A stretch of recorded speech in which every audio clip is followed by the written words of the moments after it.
Tyson. Wow, this guy is unbelievable. So girls, put it in the middle, lift it up. I know it's heavy, just put it over here. Look at this piece, admire it. The glove, the shorts, the boot.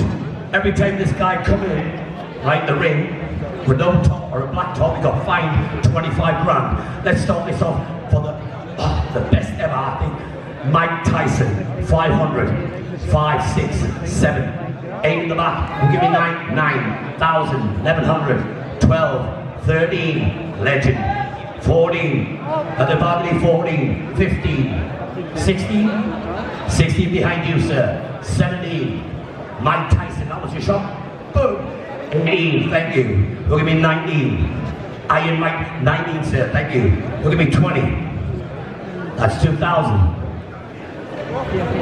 20, 2,000, 2,000, sir, thank you very much, he knows what he's buying, 2,100, 2,100, the glove, the boot, the shorts, signed, photos, typical authenticity, real, 2,100, 2,000 once. Is that a shout? Yeah, 2,100, 2,002, sir. 2,002, no, 2,100 on the balcony. We'll give you 2,002. Are we all in? We've got the colours, 2,001. I've got, we'll give you 2,002. 2,000, where's he? Put your hand up, 2002. I've got 2001. He'll give me 2002. Can I say, yeah, thank you, sir, 22. He'll give me 2003. The best ever, the greatest of all time, Mike Tyson. 2002, and we give me 2003. 2003, thank you very much, sir. 2004. 2004. 2003, you go 2004, sir? 2003 once. 2003 twice. So well done, sir. Wow, what a piece. Glove, boot, shorts. Oh, 3 minutes away from the absolute legend, Canvas. He got one of these personally. You get it personally presented. This is the last one. Okay. Start the bid off. 500. 500 glid off. 5, 6, 7, 8, 9, 1,000. 1,000, got 9 at the bottom. 1,000. 1,000. 1,000. Can I see? There, thank you. 1,000. 1,100. Go. 1,100. 12, 12, 13, 13, 13. At the back, 13, 14, 14. Bada bong, bada bing, bada 14. Let me give me 15. 15, thank you, sir. 15, 16, 16 at the back, 17, 17, 17, 18, 18, 18, up 18 here, 18, don't bid against yourself, 19, 18 once, 18 back, 19, 2,000, 2,100, 2002, 2002 up the balcony, 2003, 2003, thank you, madam. 2003, 2004, presented by Mayweather. 2003 once with a beautiful lady. 2003 twice, so we all in? Yes. So, well done, madam. Brilliant stuff, well done.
wasn't for you guys. You guys have supported me for the last 24 years, and with these electrifying fans, with these great fans, I can't stop boxing. I must fight this year.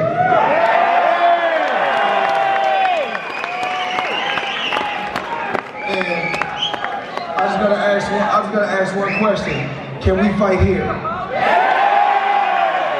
Can we fight here?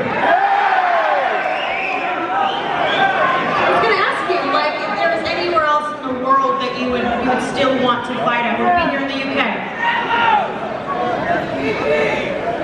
I got fans all around the world, but Scotland are the most loyal fans out of all my fans. I respect the hustle, I respect the grind, and I respect my fans. You guys are remarkable through my ups, through my downs, through my good days, through my bad days. You guys stuck with me. So I will always come back to Scotland and show love. But you have been able to do something that's never been done before in the sport.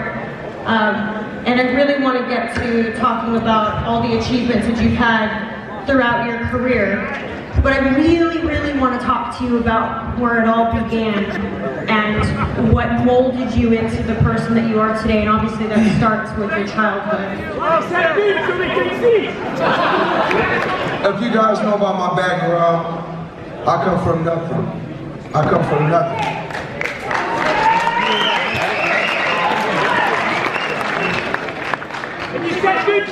No hot water, no lights. No nothing. Zero. And work my way to over $1 billion.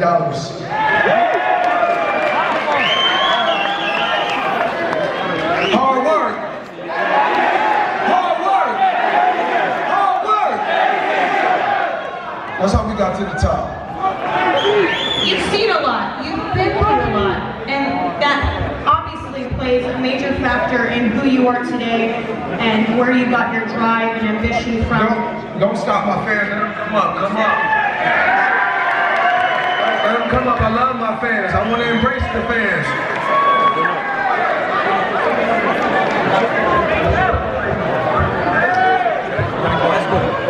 But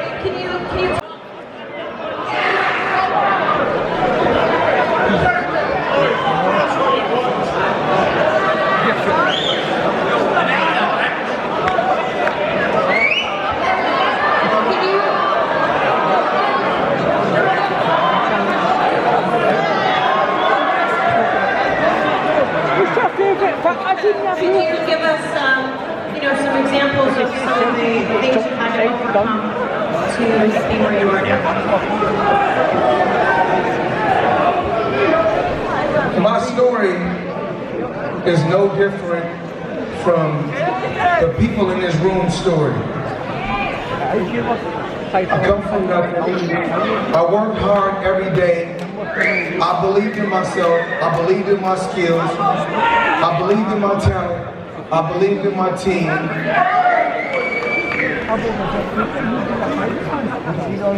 I'm going to keep striving. I'm going to keep working hard.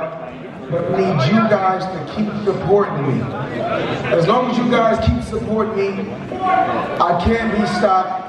And I still will go out there and continue to win every day.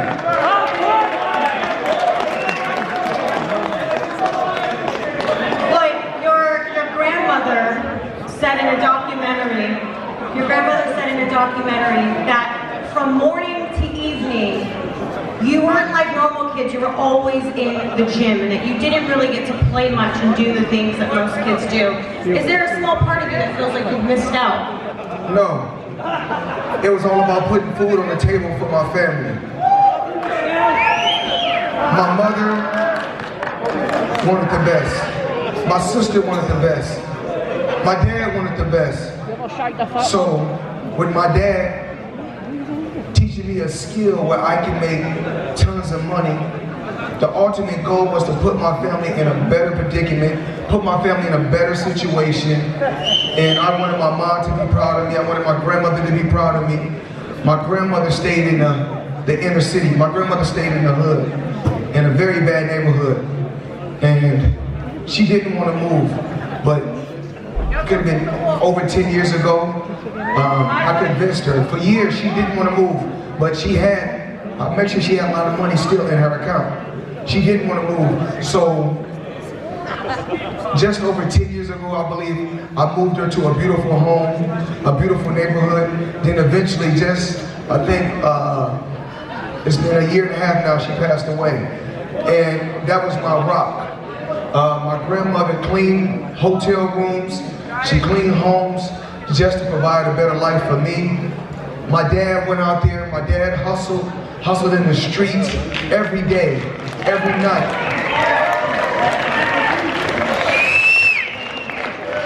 My dad went out there and hustled every day and every night to provide a great life for me. And when I was 16 years old and my dad went to prison, you know what? My dad taught me about self-preservation. My dad taught me about being a man, standing on my own 2 feet. My dad taught me about taking care of my family, feeding my kids. So what I did at the age of 21, I was my own man, and my dad came home from prison. After being in prison for 5 years, me and my dad didn't see eye to eye. But if it wasn't for my dad, I wouldn't have all the things that I have. So every day, when I get a chance to talk with my dad, I always tell my dad, thank you. Please forgive me for arguing with you over the years, because I was young. And when you're young, you make a lot of mistakes. But when you get older, you look back and you say, you know what? It was a part of life. It was a learning experience. But now I'm a better person. I'm in a better place. I got a better team, and I'm a stronger person. When your father went away, you said it was about 5 years, right? Then he went away. Tell me a bit about what that experience was like for you as a child, because you still maintained staying in the gym and staying in school, and oftentimes when children experience something traumatic like that, they oftentimes get themselves into trouble and they don't really stay on the straight and narrow. So how were you able to do that without, allowing that to affect you? I've seen so many champions throughout the years, so many different athletes throughout the years. Live for just a moment. A fighter wins one world title, he's happy. A fighter make $1 million and he's happy. It wasn't all about me. When I went out there and I fought every time, when my career was over, I never wanted to look back and say, well, I could have done this, I could have done this better. I could have done that better. So every time I went out there and they brought the best, whoever the best they thought it was, you get the same results every time. Because I push myself harder and harder and harder every day.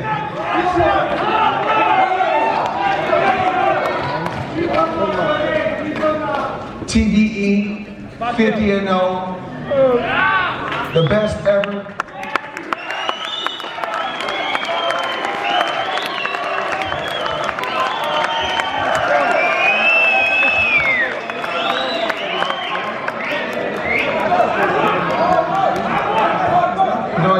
Tell me,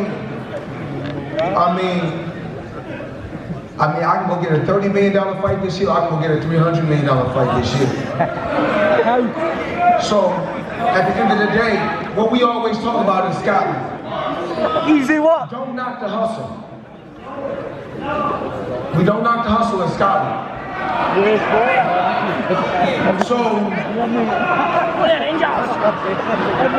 you guys gotta tell me who y'all want to see me fight this year. Support Celtic, my man. It's up to y'all to tell me who y'all want to see me fight this year. Because depending on the opponent, like I said before, we can bring the fight to Scotland. Floyd, do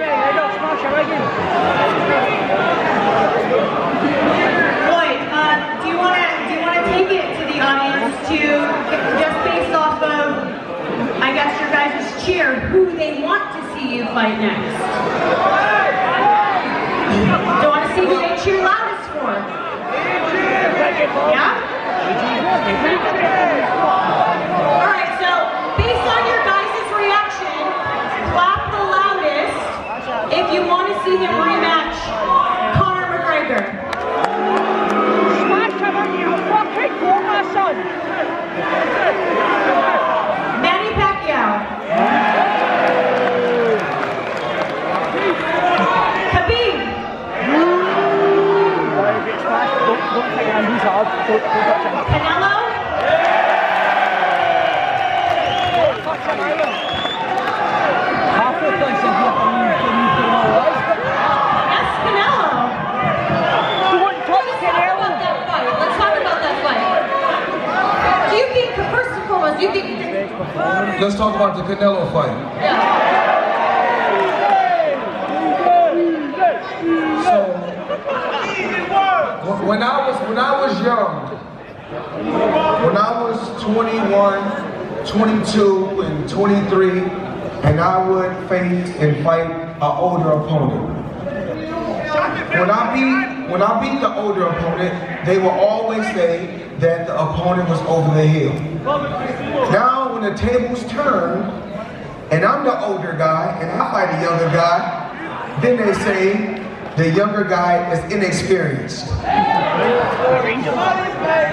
We know, we all know, you guys know as well as I know, out of all of my 50 fights, Canelo was the easiest.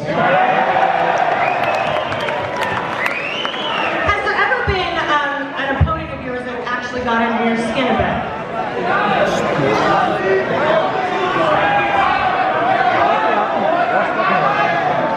When it comes down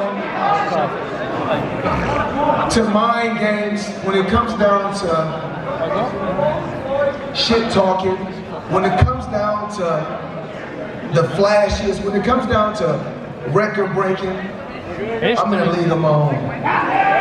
So it doesn't matter what fighter I'm facing. Remember this, every fighter that goes against Floyd Mayweather is just a fighter. When those fighters, when I'm fighting against them, they're just fighters. When they are facing me, I'm Floyd Money Mayweather. You like to get under their skin, basically. Who was your idol growing up, Floyd? Who did you study?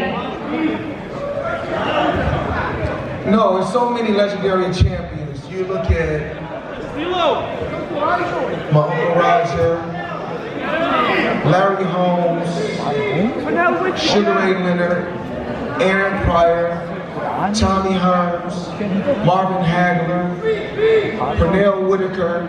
I mean, and the list goes on and on. There's so many legendary champions that paved the way for me to be where I'm at. So I always have to take my hat off and praise those legendary champions that paved the way for me to be where I'm at today, because, you know, somebody had to start boxing first. You know, all I did was take it to a whole nother level, take it to a whole nother galaxy. So just being in the sport, working my way from, you know, I think my first, well, you know, my deal was, I had to deal with top rank. And I think in my first professional fight, you know, even though my deal was for, you know, it was a multi-million-dollar deal, but initially what I got for my first professional fight, somewhere of, I think 25,000 for my first professional fight. And then in my last fight, I got 350 million. So I think that was a crazy jump. When you were still coming up in your career, still building your name, was there anyone in boxing, like another fighter or so, that gave you some really good advice or maybe took you under their wing? No, actually, it's a fighter that a lot of these people may not know about. It's this fighter that once I get back to the States, you know, he's not in the right mind frame. He's at a home. I must go see him because I never talk about this fighter that really, really took me under his wing, a professional fighter.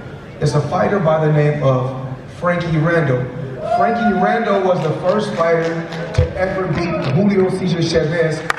When Julio Cesar Chavez was, I think, 79-0 or 89-0, Frankie Randall was the first guy to beat him. And this guy took me under his wing. I stayed in his house in Florida. We boxed together. We worked out together. He let me drive his cars. And he was such a gentleman to me. And so, you know, I really got to thank, you know, Frankie Randall and his whole family for just being just good to me.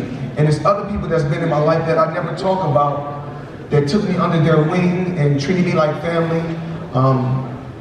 This white guy by the name of Don Hale, him and his wife Dixie Hale. When my dad went to prison, they let me live with them. They bought me a nice car and they treated me with the utmost respect. And I died by the name of Frank Brown. There's so many people that's been good to me that we never talk about. Only people that we see is the people that's in my corner, or we talk about my dad.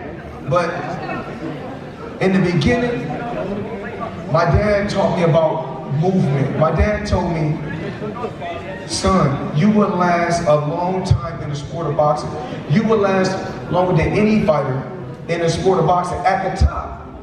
Because anybody can be in the sport of boxing for a long time. But my dad told me I can be at the top for a long time if my defense is good. So, you know, my dad right now, he's going through a little bit, but he's still strong, and I love my dad. And my Uncle Roger he's not healthy anymore. He's doing extremely bad, but every month I make sure he get the right care.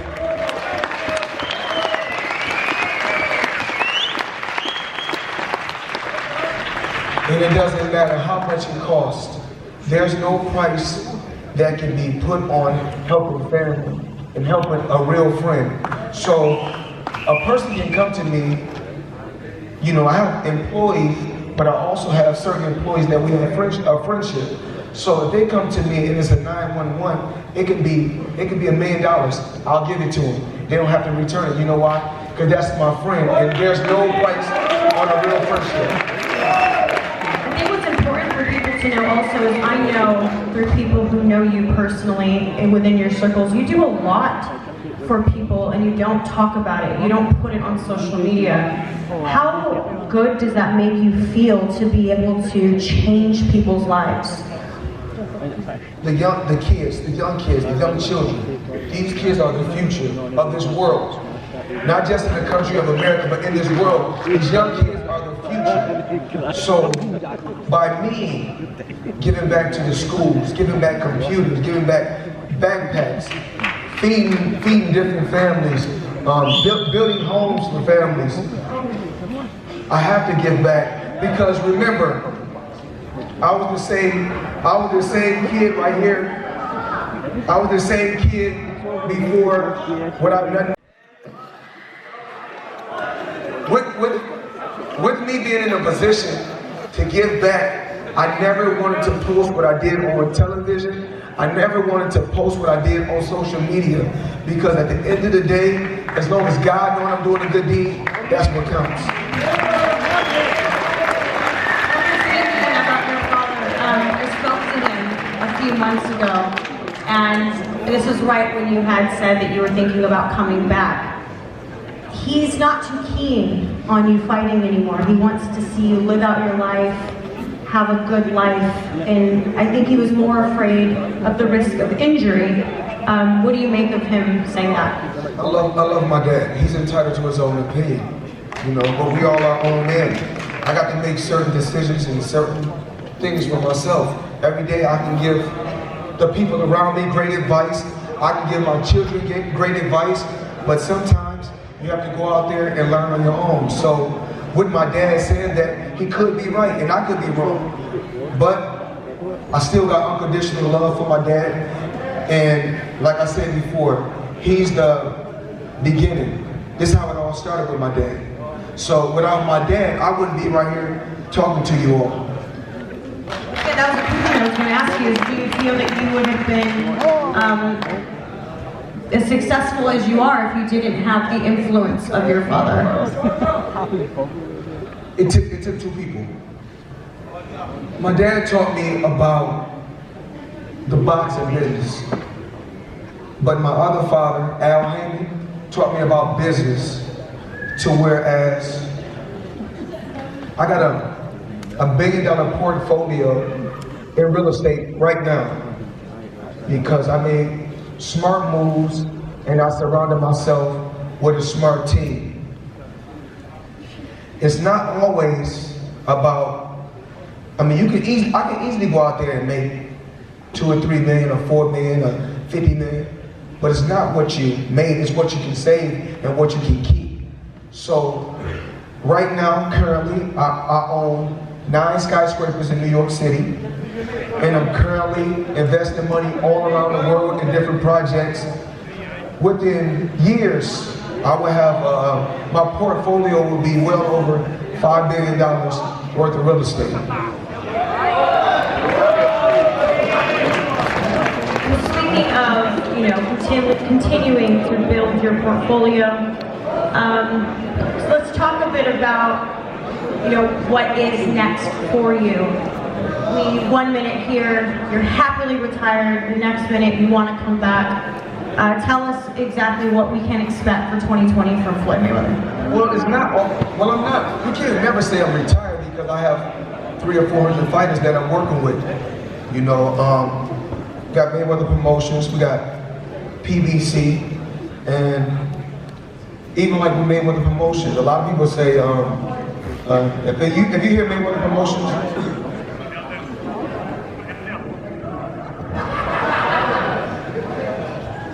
we have Mayweather Promotions as well as PBC, like I was saying.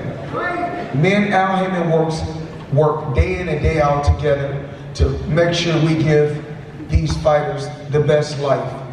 We both were able to come up with a game plan to whereas the fighters get majority of the revenue and the fighters win in the long run. Because before I became my own promoter and I opened up different doors, the promoters were cheating fighters and fucking over fighters. And I don't think nobody in the work world, in the hustle world, nowhere should be getting taken advantage of. So what I did was I branched off and I got with Al and we got 2 companies, Mayweather Promotions as well as PBC, and we put a lot of fighters in position to become multi-millionaires. Is there a fighter today that you say is like, that guy has it. He has what it takes to, be as successful as I've been in my career?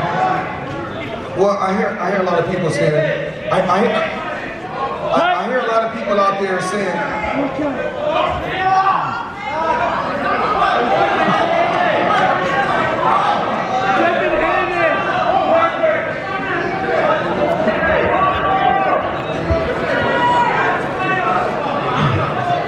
well, y'all must realize this. Let me talk to you guys. Let me talk. I got you. So, I heard you guys saying different names about different fighters, okay?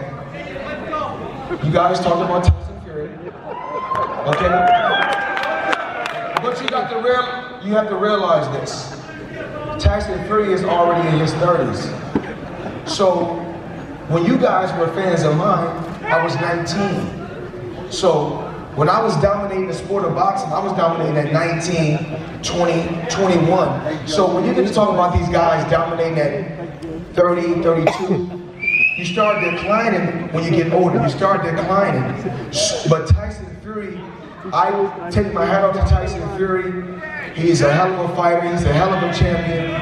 And I just want to say congratulations to Tyson Fury and his whole team. Fighter from the UK.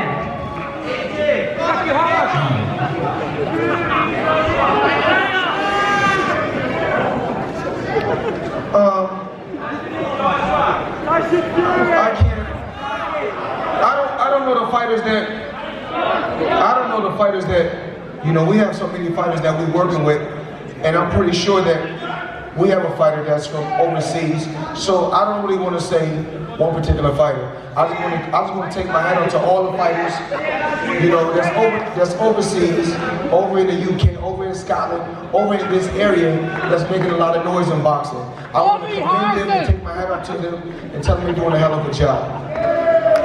I know it's supposed to be announced at any moment now, but we know that Canelo is going to be facing Billy Joe Saunders. You praised Billy Joe Saunders against his performance against David Lemieux. I'm just curious to know who you would see winning that fight. Well, if I'm not getting paid, that's not my business. Fair enough. I want to run down a few of the names, yeah? Some of the guys you've already fought, and whatever comes to mind, just say it. Yeah?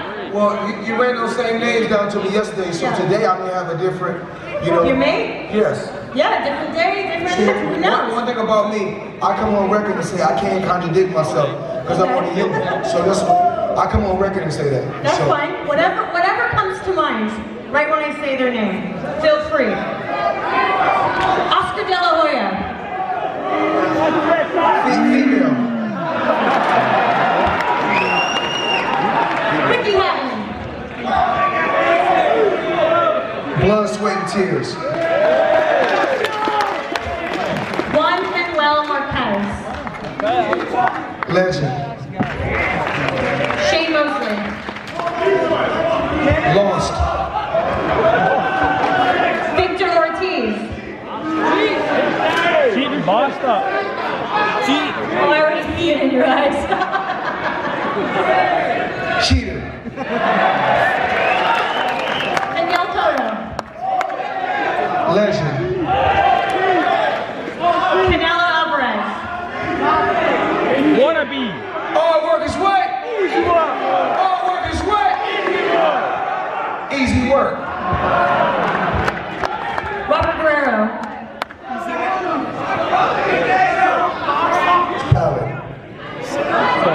Solid.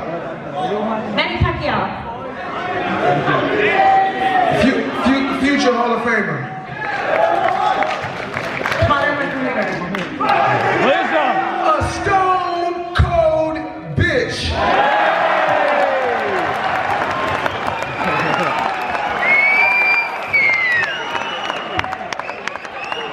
Of all the guys you fought, who would you say was the toughest guy to be in the ring with?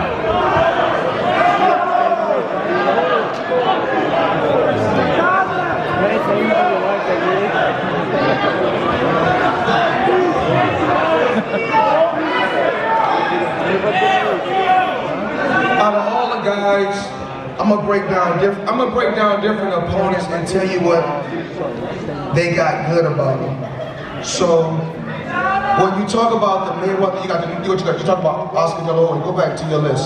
So you talk about the Oscar De La Hoya. Let me kind of tell you what Oscar De La Hoya did. Okay, let me give you the breakdown on that because these fans deserve to hear about each and every fight. So with the Oscar De La Hoya fight, if you guys didn't see the fight, you go back and look.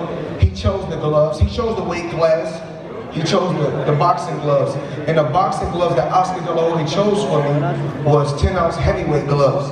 So, I mean, he didn't really want to smoke. He acted like he wanted to smoke, but he didn't really want to smoke. So, Oscar De La Hoya, I don't really respect him. I don't like him. And we don't get along, but we do good business. When we did do business, we done great business. The other one was Ricky Hatton. Ricky Hatton is a warrior. Now, the Ricky Hatton fight, but Ricky Hatton, this motherfucker got hurt. And one thing about Ricky Hatton, I take my hat off to him, he'll fight anybody. He don't give a fuck. He'll fight anybody. But when it came down to it, skills pays the bills when it comes down to it. But one thing I gotta say about Ricky Hatton, he come to fight day in and day out, and he always give it 100%. Juan Manuel Marquez. Juan Manuel Marquez, he's a hell of a boxer, a legend.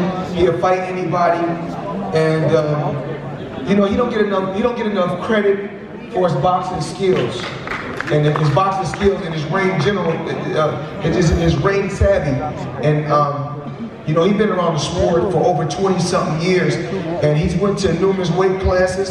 If I'm not mistaken, probably 3 or 4 weight classes and won world titles.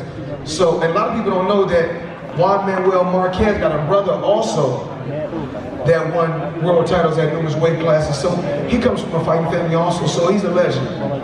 Shane Mosley. Shane Mosley, it's crazy story about Shane Mosley. I told him one day, he told me that he was part owner in Golden Boy. And I told him, not true, Oscar De La Hoya don't do good business. I told him, you're not part owner in Golden Boy. He thought he was part owner. So, years down the line, you look up, Shane Mosley got a lawsuit against Golden Boy. You know why? Because like I said before, Oscar De La Hoya is a piece of shit. He played Shane Mosley. So, in the Shane Mosley fight, you know, he came out, you know, he was a little scared, you know, he hit me with a good shot, and you know, I'm a true champion. I shook the shit off, and I came back, and I was a total different fighter, and it was a blowout. Victor Ortiz.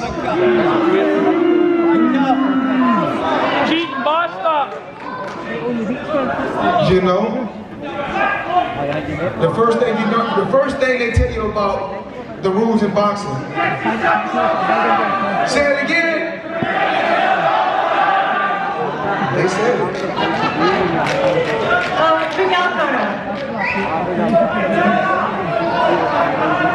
The Miguel Cotto fight. For the Miguel Cotto fight, me, myself, that's the first time I overtrained for a fight. When I got to the 3rd round of the Miguel Cotto fight, I was like, when I went back to the corner, I said, this is gonna be a long night tonight. But I said, you know what? With the will to win and the heart, I can't let the fans down. So me and Miguel Cotto went out there and we gave the fans a hell of a fight.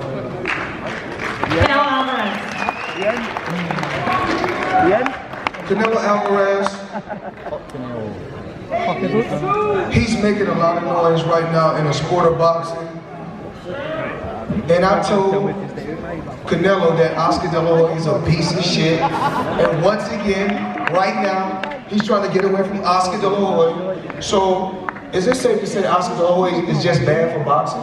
But I don't know if y'all, do y'all got the footage we had on the fish nets?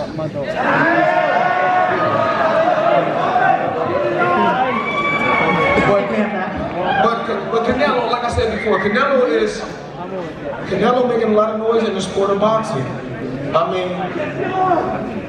he's very exciting. He's not more exciting than Tank. He's not more exciting than Gervonta Davis, but he's making some noise. I'm proud of him. Robert Guerrero. He was a good guy to just move around with. I sparred with him, good, you know, maybe about 50 or 60 minutes, just to touch some sparring. He alright. Manny Pacquiao. Manny Pacquiao, after fighting Manny Pacquiao, I can see why he beat so many fighters, because his mind frame is to kill or be killed. And he fight very, very reckless. That's why he got knocked out by Marquez, because he fights extremely reckless. Manny Pacquiao fights better going backwards than coming forward. So I knew that if I moved back and boxed, it would be extremely easy. But his movement, his movement, and how he moved in the ring, and how he moved off his pivot, he's a hell of a fighter. Manny Pacquiao thinks steroids. The fun one. Got a lot of criticism for it, but ultimately, it was a lot of fun to see it go down. It was with Conor McGregor. You guys, I mean, it streamed. Your guys, what was it? The press conferences and all that streamed. Millions and millions of people watching. So, with all these hustlers in this room, all these people with the will to win in this room. So, I'm wrong for making 300 million in under 30 minutes. I would have done it. I don't mind being criticized for making 300 million in under 30 minutes. Put that Angels, Batman, put that Angels! Once again, I will always come back to Scotland. Always. I will always love these fans. Always. Put that Angels, And when Floyd! I speak from the Put that heart. Angels! I'm just like y'all. All I am is a natural born hustler. If there was anybody in the past, right, that you may have wanted to fight, like, who would it have been? I don't care about that. Get the mic to my fans. Let them ask me questions. Okay. You been there, mate? Oh, Sunderland, easy, mate. Brendan, come on me, I'm coming round there. The people are sitting down, I'm coming to you now, you sir. I'll come round 2 seconds, I need to get downstairs. Oh, he's Sunderland.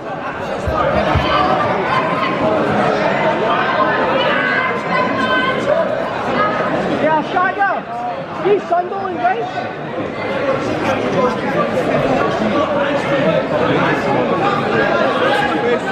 Oh, Sunderland. Floyd, here we are. For the guys, sit here. Right. No derogatory questions, good questions, okay? Floyd here. Floyd. Here, Floyd. Floyd.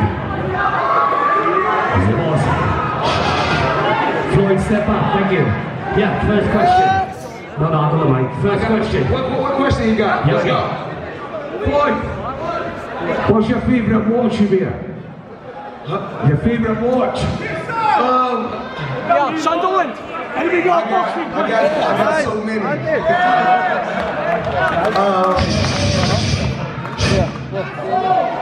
Probably, I got a gift from a friend of mine. It was a Rolex. It was a regular 41mm Rolex, all factory. No, you know what? Actually, my favorite watch is it's a watch that the MGM Grand bought me a watch. So it was a watch in all green and white. It's a beautiful watch with green emeralds. So it's a watch that the MGM Grand bought me. It's a Rolex. I've got a question for you, Alan. Any boxing questions? No? Yeah. 2 seconds. Any question? Who would it be? Roberto Duran.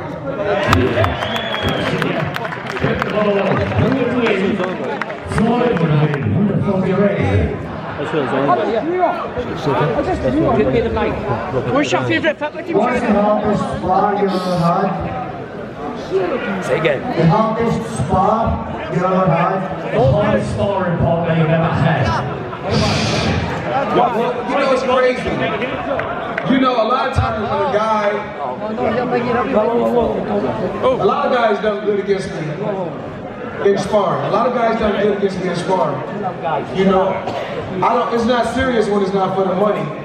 But when it's for the money and it's lights, camera, action, I always go out there and do what I got to do. But it's a lot of fighters that do good in sparring, but it don't count in the boxing gym. Right, here we go, Floyd. Floyd. Never answered me. Listen, is it China or Japan you bought that wee goon for $8 million? Listen, you said you come to Glasgow, 104 kilos right down. I'll tell you how down to 90 kilos. Stop your ass me, man.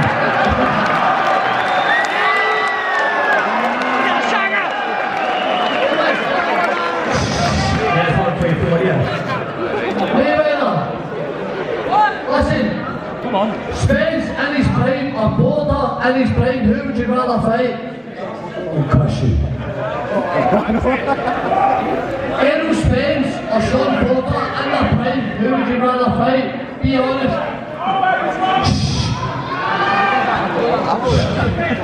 Sean Porter is a good fighter, and Errol Spence is a good fighter. Both of those fighters are good fighters.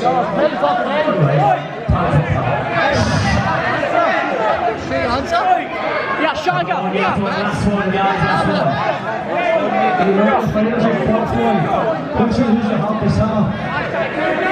Well, all the guys at the top hit hard. All the guys. See, a lot of times people think it's just Shane Mosley because you know the way I reacted to the shot, the way I reacted to the punch. But that comes with the territory. There's all the fighters at the top are heavy hitters, all of them. So it's not one particular fighter. Just because Shane Mosley hit me with a good shot, and I reacted the way I did, doesn't mean that there's not another fighter that don't hit harder than Shane Mosley. So all the guys at the top are heavy hitters. Right, final question, and then I've got a lady up for a question. I'll get you to say the last two. Have you ever been scared in your whole life? Have you ever been scared in your whole life?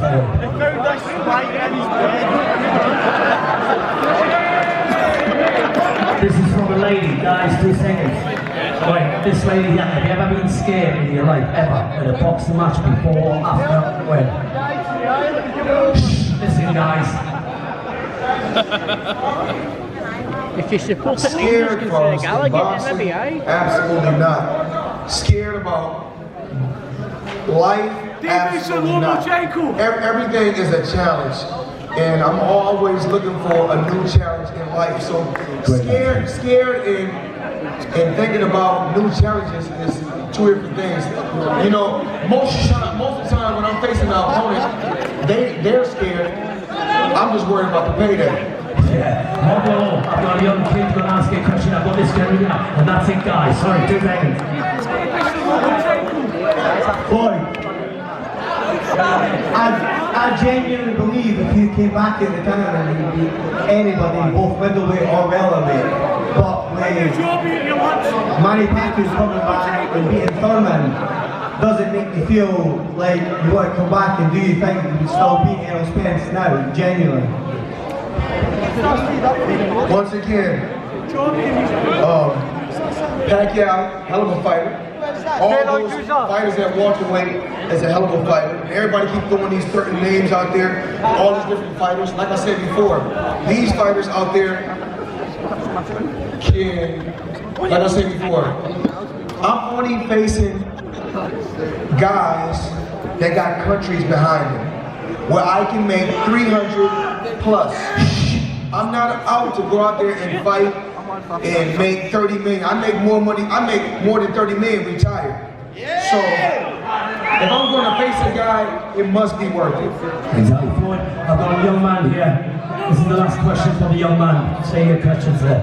What was your favourite fight? What was your favourite fight? Come on up here, I want to see that hat. Come on up, bring it on up.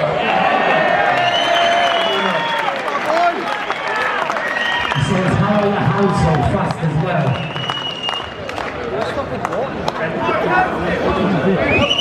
Said how the house so fast as well. My favorite fight? Conor McGregor.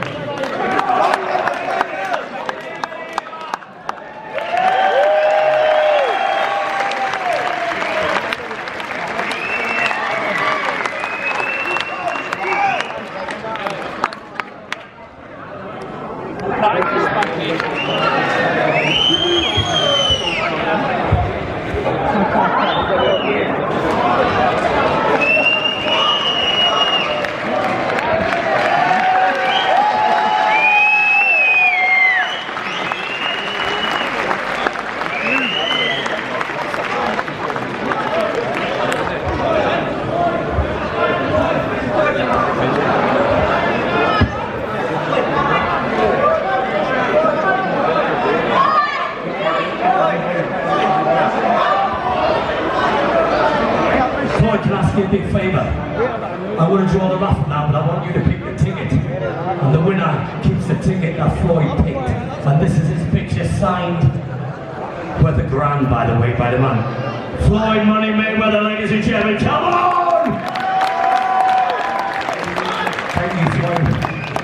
Absolutely. The greatest of all time.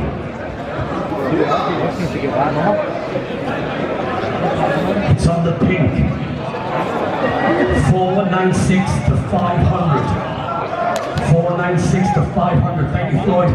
Give it up, ladies and gentlemen. We're absolute, the greatest of all time. Well done.